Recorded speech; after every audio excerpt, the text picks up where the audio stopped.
السلام علیکم دوستو، قومی ٹیم کے اوپنر عبداللہ شفیق ٹیسٹ ڈیبیو پر دونوں اننگز میں نصف سنچریاں سکور کرنے والے دوسرے پاکستانی اوپننگ بلے باز بن گئے ہیں۔ عبداللہ شفیق نے ٹیسٹ کے چوتھے روز میچ میں اپنی دوسری نصف سنچری مکمل کی۔ انہوں نے 88 گیندوں پر نصف سنچری بنائی، جس میں 6 چوکے اور 1 چھکا شامل ہے۔ عبداللہ شفیق سے قبل فخر زمان نے 2018 میں ابوظہبی ٹیسٹ میں آسٹریلیا کے خلاف اپنی دونوں اننگز میں نصف سنچریاں سکور کی تھیں۔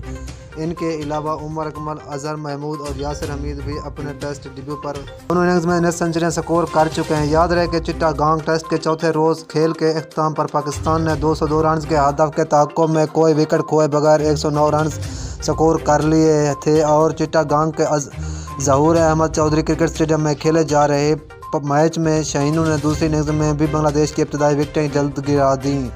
کھیل کے چوتھے روز بنگلہ دیش نے اپنی دوسری اننگز کا آغاز 39 رنز 4 کھلاڑی آؤٹ سے کیا، لیکن حسن علی نے بنگلہ دیش کے تجربہ کار بلے باز مشفیق الرحمان کو 16 رنز پر پویلین کلین بولڈ کر دیا۔ نعمان علی نے یاسر علی کے سر پر گیند ماری، جس سے یاسر ہرٹ ہو گئے۔ مہدی حسن ساجد خان کی گیند پر LBW ہو گئے تھے۔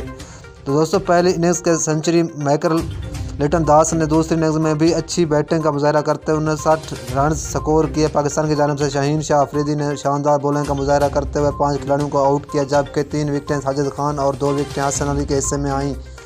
ہدف کے تعاقب میں پاکستانی اوپنرز کے درمیان 100 رنز کی شراکت داری قائم ہو گئی اور دونوں نے نصف سنچریاں مکمل کر لیں۔